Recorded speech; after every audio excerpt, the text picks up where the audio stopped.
देखिए, अमित शाह ने जेडीयू के साथ बैठक की और फॉर्मूला फाइनल कर दिया। बीजेपी और जेडीयू में इस बार कोई बड़ा भाई और छोटा भाई नहीं होगा। दोनों 101 और 101 सीटों पर चुनाव लड़ रहे हैं। चिराग पासवान को 29 सीटें दी गई हैं, तो जीतन राम मांझी और उपेंद्र कुशवाहा को 6-6 सीटें दी गई, जिसके लिए अमित शाह के आवास पर जेडीयू की तरफ से लल्लन सिंह और संजय झा शामिल हुए। करीब 2 घंटे चली बैठक के बाद बीजेपी और जेडीयू में सहमति बन गई, लेकिन असल चुनौती थी चिराग पासवान, जीतन राम मांझी और उपेंद्र कुशवाहा को सेट करने की। पटना में विनोद तावड़े, धर्मेंद्र प्रधान लगातार कोशिशें करते रहे, लेकिन पटना में कई दौर की बैठकों के बाद भी बात नहीं बन पाई। और जब अमित शाह ने जिम्मेदारी हाथ में ली तो मामला सेट हो गया। और अब जो फॉर्मूला तय हुआ है उसके मुताबिक जेडीयू 100, एक और बीजेपी 101 सीटों पर चुनाव लड़ेंगे। चिराग की एलजेपीआर को 29, जीतन राम मांझी के हमको 6 और उपेंद्र कुशवाहा को भी 6 सीटों का फाइनल ऑफर दे दिया गया है। चिराग पासवान तो इतनी सीटों पर ऑल इज वेल बोल चुके हैं, लेकिन मांझी और कुशवाहा रूठे हुए बताए जा रहे हैं, जिस पर जेडीयू और बीजेपी ने तय किया है कि यदि ये दोनों इतने पर नहीं माने तो अपनी तरफ से 1-1 सीटें उन्हें दे देंगे। तो देखिए, इधर फॉर्मूला सेट होने के बाद जीतन राम मांझी ने अपनी प्रतिक्रिया दे दी और कहा कोई नाराजगी नहीं है, सब कुछ ठीक है। पार्लियामेंट में हमको 1 सीट मिली थी तो हम क्या थे, नाराज थे। वैसे यहाँ अगर 6 सीट की बात की गई है तो आला कमान करने में है, उसको हम सिरोधार्य करते हैं। देखिए, एनडीए में तो बात बन गई, लेकिन बिहार में महागठबंधन में सीट शेयरिंग का क्या फॉर्मूला होगा, इस पर सस्पेंस अब भी बरकरार है। जमीन से लेकर आसमान तक बातचीत हो रखी है और बात फिर भी नहीं बन पा रही है। सीट शेयरिंग का कोई फॉर्मूला सामने नहीं आ रहा। घटक दलों के बीच कई दौर की बातचीत हो चुकी है, लेकिन अब तक कोई ठोस परिणाम नहीं निकला। अब तेजस्वी यादव दिल्ली पहुंच चुके हैं, जहां राहुल गांधी से उनकी मुलाकात होगी। और इसके पहले देखिए, तेजस्वी यादव फ्लाइट में कांग्रेस के वरिष्ठ नेता और राज्यसभा सांसद अखिलेश प्रसाद सिंह के साथ बैठे हुए नजर आए। हालांकि दोनों अगल बगल की सीट पर हैं, खाना खा रहे हैं। जमीन से 35,000 फीट ऊपर दोनों के बीच लंबी बातचीत होती दिख रही है और ये तस्वीरें सोशल मीडिया पर जमकर वायरल है, जिसे आसमानी सियासत कहा जा रहा है, क्योंकि महागठबंधन में नीचे जमीन पर सीट बंटवारे का हल नहीं निकला और इसीलिए आसमान में बातचीत जरूर जारी है। और उम्मीद की जा रही है कि महागठबंधन में सीट शेयरिंग का फॉर्मूला जल्द सामने आ जाएगा। देखिए, पटना से दिल्ली आते समय कैसे प्लेन में कांग्रेस नेता अखिलेश प्रसाद सिंह और तेजस्वी यादव साथ साथ बैठे हैं। 35,000 फीट ऊपर दोनों के सामने खाने की थाली है, लेकिन इनका ध्यान उस पर नहीं। लग रहा है कि ये सीट शेयरिंग के उलझे फॉर्मूले को सुलझाने पर चर्चा कर रहे हैं। लालू प्रसाद और राबड़ी देवी आगे हैं। लालू प्रसाद एकदम शांत दिख रहे हैं। राबड़ी देवी लग रहा है तेजस्वी की ओर देख रही है। पटना से चार्टर प्लेन उड़ा, करीब 2 घंटे में दिल्ली पहुंचा। अब दिल्ली में तेजस्वी यादव कांग्रेस नेता राहुल गांधी से मिलने वाले हैं। उम्मीद है दोनों मिलकर सीट शेयरिंग में जो पेंच आ रही है उसे सुलझाएंगे। तो बिहार विधानसभा चुनाव में इस बार असदुद्दीन ओवैसी की पार्टी यानी कि एआईएमआईएम की 100 सीटों पर चुनाव लड़ने की तैयारी है। ओवैसी ने 32 सीटों पर उम्मीदवार भी उतार दिए और कहा तो ये जा रहा है कि ओवैसी पूरी ताकत से लड़े तो आरजेडी और कांग्रेस का खेल बिगाड़ सकते हैं, क्योंकि ओवैसी जो भी वोट काटेंगे वो अब आरजेडी या कांग्रेस का होगा। ओवैसी का दावा है कि बिहार में ज्यादा सीटों पर लड़ने का प्लान राज्य में तीसरा विकल्प तैयार करना और मुसलमानों की भागीदारी को बढ़ाना है। समाज का हर कास्ट का एक लीडरशिप है और 19%, 18% बिहार के मुसलमानों को लीडरशिप नहीं है, तो उस पर भी बड़ा लोगों को तकलीफ है। ये भी एक बहुत बड़ा मुद्दा है। ओवैसी की पार्टी 2015 में पहली बार 6 सीटों पर लड़ी, सभी पर हार मिली। 2020 में 20 सीटों पर लड़ी और 5 पर जीती। इस बार 100 सीट पर लड़कर बिहार में तीसरा विकल्प बनने की तैयारी है। ओवैसी की ये तैयारी तेजस्वी और राहुल को खलने लगी है। यही वजह है उन्हें बीजेपी की बी टीम करार दिया जा रहा है। अगर 3 मर्तबा नरेंद्र मोदी इस देश के प्रधानमंत्री बने हैं, इसमें गलती भारत के मुसलमानों की नहीं है। बिहार में मुसलमानों की आबादी 17.7% से अधिक है। 11 सीटों पर 40% मुस्लिम आबादी है। 2020 में सीमांचल में 5 सीट जीतकर ओवैसी ने ट्रेलर दिखा दिया है। अगर ओवैसी मुसलमानों को वोट लेने में सफल रहे तो सबसे ज्यादा नुकसान आरजेडी को पहुंचाएंगे, क्योंकि सालों से मुसलमान उन्हें वोट करते आए हैं। पटना में आज आरजेडी समर्थकों ने राबड़ी देवी के आवास के बाहर लालू प्रसाद और तेजस्वी यादव के सामने जोरदार हंगामा किया। मसौड़ी से आरजेडी के विधायक रेखा पासवान को टिकट नहीं देने की मांग की गई। क्योंकि हंगामा कर रहे आरजेडी समर्थकों का आरोप है कि मसौढ़ी विधायक रेखा पासवान ने 5 साल में कोई काम नहीं किया।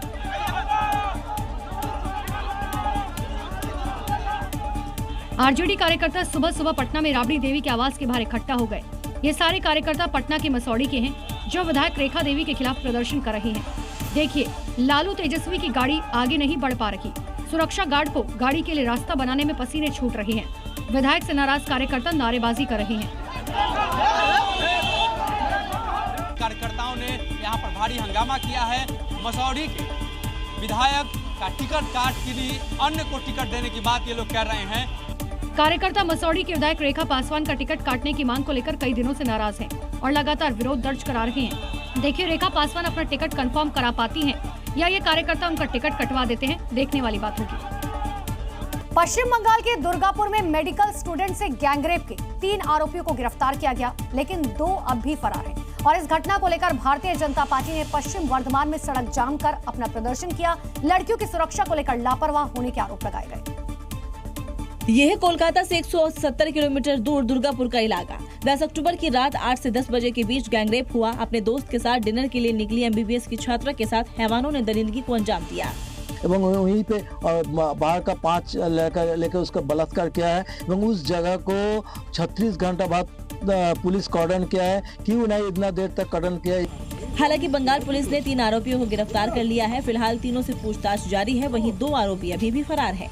दरिंदगी के मामले पर बीजेपी ममता सरकार पर हमलावर है और आरोप लगाया कि मुख्यमंत्री आरोपियों के साथ है। वहीं बंगाल सरकार का कहना है कि आरोपियों को कड़ी सजा मिलेगी। उसका साथ मुख्यमंत्री नहीं खड़े होते, उसका चरित्र खराब है ये बोलते, और जो मिसक्रिएंस है उनका साथ में, उनका पक्ष में हमारे सरकार, हमारे मुख्यमंत्री खड़े होते हैं। इस तरीके का किसी भी घटना कहीं पे भी होना जो है बहुत शर्मनाक है। महिला आयोग ने कॉलेज प्रशासन की लापरवाही मानी है। इस रेप केस ने 2024 के आरजीकर मेडिकल हॉस्पिटल में हुए रेप केस के जख्मों को फिर से ताजा कर दिया है और यही कारण है बीजेपी इस मामले को लेकर ममता सरकार को घेर रही है। तो मेडिकल कॉलेज की छात्रा से गैंगरेप के बाद पश्चिम बंगाल की मुख्यमंत्री ममता बनर्जी ने बेतुका बयान दिया। उन्होंने कहा, लड़कियों को रात में बाहर जाने की अनुमति नहीं देनी चाहिए। गजब स्थिति है। जिस प्रदेश में खुद एक महिला मुख्यमंत्री है, वहां की सीएम ये ज्ञान देने में लगी है कि रात में महिला को बाहर नहीं निकलना चाहिए। सुने दीदी का भव्य ज्ञान। I am shocked to see the incident, but private medical colleges also used to take care for their students, and especially the girl child at night time. They should not be allowed to come out in the outside. They have to protect themselves also. आपने विरोध के कई तरीके देखे होंगे, लेकिन पश्चिम बंगाल के दार्जिलिंग सांसद ने सीएम ममता बनर्जी पर ऐसा तंज कसा जो सोशल मीडिया पर वायरल है। सांसद जी ने नल को टेलीफोन बनाकर हर घर जल योजना पर तंज कसा और उनके विरोध का तरीका खूब वायरल हो रहा है।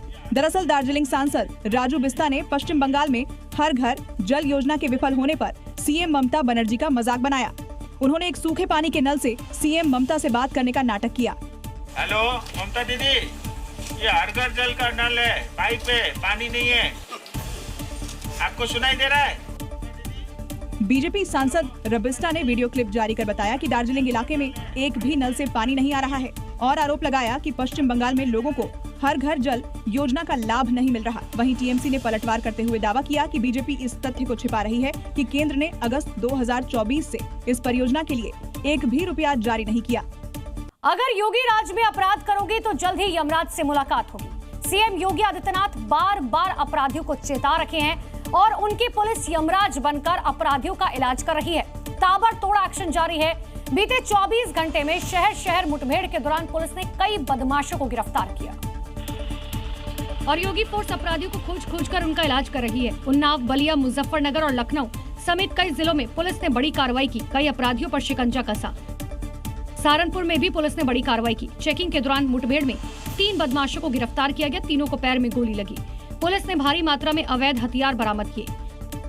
बलिया में पुलिस ने मुठभेड़ के दौरान हत्याकांड के 2 आरोपियों को धर दबोचा, जबकि एक मौके से फरार हो गया। रेप का आरोपी घायल। वहीं लखनऊ में पुलिस ने नाबालिग युवती से गैंगरेप मामले में बड़ी कार्रवाई की और फरार मुख्य आरोपी को मुठभेड़ के दौरान गिरफ्तार किया। देश की राजधानी दिल्ली में देर रात अचानक पुलिस सड़कों पर उतर आई। अचानक सड़कों पर भारी पुलिस फोर्स देखकर लोग हैरान रह गए। सवाल पूछने लगे, आखिर पुलिस मिडनाइट सड़कों पर क्यों उतरी है? और उसके पीछे की वजह थी सेंस ऑफ सिक्योरिटी, यानी कि लोगों को सुरक्षित महसूस कराना। इसी ऑपरेशन मिडनाइट के तहत दिल्ली के अलग अलग इलाकों में बैरिकेडिंग, चेकिंग और गश्त की गई। तस्वीर पंजाबी बाग की है, जहां दिल्ली पुलिस बाइक पर सवार होकर पेट्रोलिंग करती दिखाई दी। अपराध और अपराधियों पर लगाम लगाने के उद्देश्य से हर जगह ऑपरेशन मिडनाइट चलाया गया। पुलिस के इस अभियान के तहत खुद दिल्ली पुलिस आयुक्त सतीश गोलचा सड़कों पर उतरे और इस ऑपरेशन को लेकर जानकारी लेने के साथ समीक्षा भी की। दिवाली का पर्व आने वाला है, उसके मद्देनजर भी ये स्पेशल पेट्रोलिंग का आयोजन किया गया है, ताकि रात के अंधेरे में कोई भी अपराधी किसी अपराध को अंजाम ना दे। क्या बाइक क्या कार, हर छोटी बड़ी गाड़ियों की चेकिंग की गई, कागजात देखे गए, डिग्गियों की तलाशी ली गई। इसके बाद ही गाड़ियों को आने जाने दिया गया। पुलिस ने त्योहार और अपराध को देखते हुए रात 12 बजे से सुबह 4 बजे तक ऑपरेशन मिडनाइट चलाया। दिल्ली के गाजीपुर में सड़क किनारे एक रहस्यमय बोरा पड़ा मिला। जब उसे खोला गया तो एक महिला का शव निकला।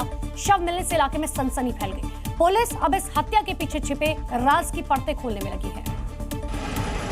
तस्वीरें पूर्वी दिल्ली के गाजीपुर की है, जहां एक राहगीर को सड़क किनारे पड़ा बोरा दिखाई दिया। शक होने पर उसने पुलिस को सूचना दी। पुलिस ने जब बोरा खोला तो उसमें से एक महिला का सड़ा गला शव मिला। शव की हालत देखकर पुलिस ने अंदाजा लगाया कि हत्या को कई दिन बीत चुके हैं। जानकारी के मुताबिक महिला के हाथ और पैर रस्सी से बंधे हुए थे, जिससे साफ है कि हत्या के बाद शव को बोरे में भरकर फेंका गया। पुलिस ने शव को कब्जे में लेकर पोस्टमार्टम के लिए भेज दिया। आसपास लगे सीसीटीवी फुटेज खंगाले में जुट गई। गाजीपुर में मिले बोरे में कौन है ये महिला और किसने ली उसकी जान, इन सवालों के जवाब पुलिस की जांच के बाद ही सामने आएंगे। यूपी के अलीगढ़ में एक बार फिर से कट्टरपंथियों का खूनी चेहरा सामने आया। एक हिंदू युवक को पहले तो लाठी डंडों से पीटा गया और फिर उसे चाकुओं से गोदकर मौत के घाट उतार दिया गया। और इस खौफनाक मंजर के बाद पूरे इलाके में अब तनाव का माहौल है और पूरे इलाके में भारी संख्या में पुलिस फोर्स तैनात कर दी गई है, क्योंकि कट्टरपंथियों का खौफनाक चेहरा सामने आया है। अलीगढ़ के अहेरिया का करण नोएडा से अपने घर लौटा था। कुछ मुस्लिम युवकों ने पहले उसे घर से खींचकर लाठी डंडों से जमकर पीटा और फिर चाकुओं से गोदकर मार डाला। घटना के बाद मौके पर तनाव बढ़ गया। मृतक के परिजन और स्थानीय लोगों ने थाने के बाहर शव रखकर प्रदर्शन किया। संवेदनशीलता को देखते हुए क्षेत्र में पुलिस बल तैनात किया गया है। सोशल मीडिया पे कोई पोस्ट, एक फोटो डाल दी थी उन्होंने, उसको समझाया गया था, लेकिन उनका कहना है कि नहीं माना। उसके कारण मेन वजह ये बताई गई है। पुलिस ने घटना में शामिल 8 लोगों को हिरासत में ले लिया है। मृतक के परिजन बुलडोजर एक्शन की मांग कर रहे हैं, लेकिन सवाल है कि कट्टरपंथी कब तक खून बहाते रहेंगे। आई लव मोहम्मद के नाम पर शहर शहर जुलूस निकालने वाली गैंग अब टॉर्चर पर उतर आई है। यूपी के बागपत में 4 से 5 मुस्लिम लड़कों ने एक हिंदू लड़के को इसीलिए पीट दिया क्योंकि उसने आई लव मोहम्मद नहीं कहा। लेकिन नफरती गैंग को ये नहीं पता है कि ये यूपी है। यहाँ अगर नफरत के नाम पर लोगों को पीटा तो योगी फोर्स छोड़ने वाली नहीं है। लड़के ने बताया कि वो कक्षा 9 का छात्र है और बड़ा गांव स्थित आदर्श इंटर कॉलेज में पढ़ाई करता है। शनिवार को जब वो परीक्षा देकर घर लौट रहा था, तब रास्ते में 4-5 लड़के मिले और उससे जबरदस्ती आई लव मोहम्मद बोलने के लिए कहा। जब उसने मना कर दिया तो उसे पीटा। मस्जिद के पास पकड़ा और बोलने लगे कि मुझे आई लव मोहम्मद बोल रियान ने। तो उनके साथ 4-5 लड़के के भी थे, मुँह लपेट रखा था उन्होंने, तो मैंने नहीं बोला तो भी मेरे पे मार पिटाई करने लगे। यूपी को बारूद की फैक्ट्री बनाने वालों के खिलाफ योगी के प्रशासन ने ऑपरेशन बारूद लॉन्च कर दिया। इस ऑपरेशन के तहत पिछले 3 दिनों के अंदर करोड़ों क्विंटल अवैध पटाखे जब्त किए गए और एक्शन के साथ ये मैसेज भी दिया गया। संदेश ये कि पटाखों का कारोबार करिए, लेकिन लाइसेंस के तहत। अगर अवैध पटाखे खरीदे या बेचे तो फिर इसी तरह एक्शन होगा, जैसे लखीमपुर खीरी, कुशीनगर, सीतापुर और जौनपुर में हुआ है। और ये ताबड़तोड़ कार्रवाई यही नहीं रुकने वाली है। लखीमपुरी खीरी में तो ट्रकों में भरे करीब 30 क्विंटल अवैध पटाखे जब्त किए गए हैं। मित्तौली इलाके में अवैध तरीके से पटाखे छिपाकर रखने वाले आरोपी को अरेस्ट किया गया है। अभियान के शुरू होने से अब तक 50 क्विंटल पटाखे जब्त किए जा चुके हैं। बोरों में भरे ये पटाखे अवैध पटाखा फैक्ट्री से जब्त किए गए हैं, जिनकी कीमत करीब 3 लाख रुपए बताई जा रही है। साथ ही एक पुरुष समेत 4 महिलाओं को गिरफ्तार किया गया है। बताया जा रहा है कि दीपावली और छठ पर ऊंचे दामों में पटाखे बेचने की तैयारी थी। सीतापुर में 15 लाख कीमत के 17 क्विंटल अवैध पटाखे रखने वालों पर एक्शन हुआ है। पुलिस गिरफ्त में आरोपी और 17 कार्टन अवैध पटाखे बता रहे हैं कि योगी फोर्स यूपी में अवैध बारूद की फैक्ट्री नहीं चलने देगी। देश भर में लोग त्योहारों की तैयारियों में जुटे हैं। घरों की साफ सफाई हो रही है, शॉपिंग के लिए लिस्ट तैयार की जा रही है। वहीं दूसरी तरफ कुछ लोग मौत का कारोबार कर रहे हैं, लेकिन प्रशासन भी ऐसे लोगों के नापाक मंसूबों पर पानी फेरने में जुटा है। फूड डिपार्टमेंट और पुलिस के ताबड़तोड़ एक्शन ने मिलावटखोरों के होश उड़ा दिए। पहले इन तस्वीरों को देखिए। गाजियाबाद यूपी में 250 किलो नकली मावा बरामद। मुजफ्फरनगर में 600 किलो नकली मावा पकड़ा गया। बुलंदशहर में 450 किलो नकली पनीर नष्ट किया गया। ये तो सिर्फ चंद उदाहरण हैं, जहां प्रशासन ने एक्शन ले लिया है, लेकिन मिलावटखोर भी नए नए तरीकों से प्रशासन को चकमा दे रहे हैं और मिलावटी मावा मिठाई बनाने वालों तक पहुंचाई जा रही है, जिसे देखते हुए मिठाइयों के भी सैंपल लिए जा रहे हैं। यूपी के पश्चिमी जिलों में मिलावटखोर सबसे ज्यादा सक्रिय हैं, जिसे देखते हुए सड़कों पर चेकिंग बढ़ा दी गई है और बरामद मावा और डेयरी प्रोडक्ट को तत्काल नष्ट किया जा रहा है। प्रशासन की सख्ती से मिलावटखोर कई दूसरी रोजमर्रा वाली चीजों पर भी शिफ्ट हो गए हैं। ऐसे में जी न्यूज की अपील है कि प्रशासन की कार्रवाई एक तरफ, आपका सतर्क होना ज्यादा जरूरी। यूपी के बहराइच में पिछले 1 महीने से भी अधिक समय से दहशत का पर्याय बन चुके भेड़िए का एक वीडियो सामने आया है। देखिए, वन विभाग के सर्च ऑपरेशन में ये भेड़िया ड्रोन कैमरे में कैद हुआ, जिसमें वो लंगड़ाता हुआ भाग रहा है, जिसका मतलब है कि बीते दिनों हुई कार्रवाई में जिस भेड़िए को गोली लगने की बात हो रही थी, वो इस बात की पुष्टि करता है। और अगर कैमरे में कैद ये वही भेड़िया है, तो उसका अंत अब बेहद नजदीक है। वन विभाग की 32 टीमें अब इस घायल लंगड़े भेड़िए को घेरने में जुट गई है, क्योंकि ये घायल भेड़िए ज्यादा लंबी दूरी तय कर पाने की हालत में नहीं दिख रहा। उसकी कोशिश होगी छिपकर खुद को बचाने की, ताकि वो अपनी चोट के ठीक होने का इंतजार करे। ये भेड़िया अब तक 4 मासूमों समेत 6 लोगों को अपना निवाला बना चुका है और कईयों को घायल कर चुका है। यही नहीं, पिछले 24 घंटे में वो 5 लोगों को घायल कर चुका है, जिसमें एक बच्ची को तो वो दबोचकर भाग भी निकला था, लेकिन ग्रामीणों के हमले से घबराकर बच्ची को छोड़ वो भाग गया। अब जबकि वो कैमरे में कैद हो चुका है, तो उसके लोकेशन को ट्रेस करना आसान हो गया है। आपने शादी में भोज सुना होगा, संतान पैदा होने पर भोज सुना होगा, मृत्यु भोज भी होगा, लेकिन क्या कभी सुना है कि किसी पर मुकदमा दर्ज हो तो जश्न मने, भोज कराया जाए? मगर यूपी के बागपत में ऐसा ही हुआ। और यकीन नहीं हो रहा तो ये तस्वीरें देख लीजिए, जिसमें सैकड़ों लोग इकट्ठा है। कोई पकोड़े खा रहा है तो कोई समोसे, कोई मुंह मीठा कर रहा है तो कोई चाय पी रहा है। और ये दावत इसलिए रखी गई है क्योंकि बागपत के निरपुड़ा गांव में retired police inspector Premveer Rana पर आय से अधिक संपत्ति का मुकदमा दर्ज हुआ है, जिसके बाद गाँव वाले जश्न मना रहे हैं। तो आज मुझे बड़ी खुशी है कि एक भ्रष्टाचारी पकड़ा गया। उसी खुशी में जो मेरे प्रिय है यहाँ से आए हुए हैं, उनके मुंह मीठे कराए गए।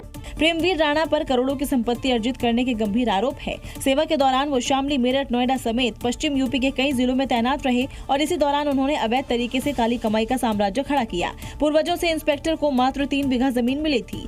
गाँव वालों ने ज्ञापन देकर शिकायत करते हुए एक्शन की मांग की थी और जब मुकदमा दर्ज हुआ तो गाँव में जश्न मना दावत हुई। और अब खबर यूपी गोरखपुर से, जहां नाले की खुदाई के दौरान एक पक्का मकान अचानक ढह गया। 11 महिलाएं और बच्चे फंस गए, जिन्हें बाद में हालांकि सुरक्षित बाहर निकाल लिया गया। और अब अपनी सांसें थाम लीजिए, देखिए कैसे पलक झपकते ये मकान ताश के पत्तों की तरह भरभरा कर गिर गया। गांव और घर के कुछ लोग बच्चों को बाहर भागने को कह रहे हैं।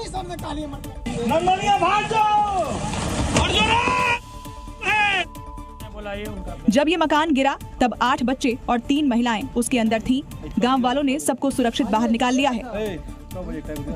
गोरखपुर में बालापार टिकरिया 4 लेन के लिए नाला बनाया जा रहा है। ठेकेदार ने मशीन से घर के बाहर गहरा गड्ढा खुदवा दिया, जिसके कारण महज 10 साल पहले बना मकान गिर गया। गहरे खुदाई के कारण कई और मकानों पर खतरा मंडरा रहा है। लोग काम रोकने और ठेकेदार पर कार्रवाई की मांग कर रहे हैं। मध्य प्रदेश के आगर मालवा से इंसानियत को झकझोर देने वाला एक वीडियो सामने आया, जिसमें एक शख्स जिंदगी और मौत के बीच जूझता रहा, लेकिन मदद की जगह मालिक फोन पर बात करता रहा। ये देखिए, एक शख्स जिसे अचानक सीने में दर्द उठा, सांसें उखड़ने लगी और देखते ही देखते उसकी मौत हो गई। वीडियो में देखा जा सकता है साथी कर्मचारी उसकी मदद की कोशिश करते हैं। कोई पानी लाता है, कोई उसके हाथ रगड़ता है। मालिक से मदद की उम्मीद करते रहे, लेकिन मालिक आराम से कुर्सी पर बैठा फोन पर बात करता रहा, जैसे किसी की जान नहीं, बस वक्त गुजर रहा हो। एक कर्मचारी ने मालिक से मदद मांगी। मालिक ने पीछे मुड़कर तो देखा और फिर फोन पर बात करने लगा। काफी देर तक कर्मचारी तड़पता रहा। जब तक उसे अस्पताल ले जाया गया तब तक बहुत देर हो चुकी थी। डॉक्टरों ने उसे मृत घोषित कर दिया। लेकिन सवाल ये है कि मालिक को ऐसा कौन सा जरूरी काम था जिसके सामने जान की कीमत कम आंकी गई।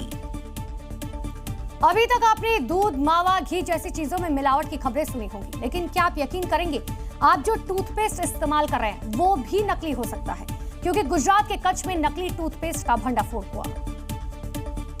और ये उसी नकली टूथपेस्ट की फैक्ट्री है, जहां बड़े बड़े ड्रमों में नकली पेस्ट तैयार करके रखे गए थे, जिसे नामी कंपनियों के डिब्बों में पैकिंग कर बाजार में सप्लाई किया जा रहा था। तस्वीरों में देखिए कैसे नामी कंपनी के डब्बे रखे हुए हैं, पैकिंग से लेकर मशीनें तक लगी हैं। दरअसल पुलिस को सीक्रेट सूचना मिली थी कि चित्रोड गांव में नकली टूथपेस्ट की फैक्ट्री चल रही है। जब पुलिस ने छापा मारा तो वो हैरान रह गए। जब्त किए गए टूथपेस्ट की कीमत तकरीबन 9 लाख रुपए बताई जा रही है। पुलिस ने 4 लोगों को अरेस्ट कर इस बात का पता लगाने की कोशिश कर रही है कि फैक्ट्री कब से चल रही है और नकली टूथपेस्ट की सप्लाई कहां-कहां की गई।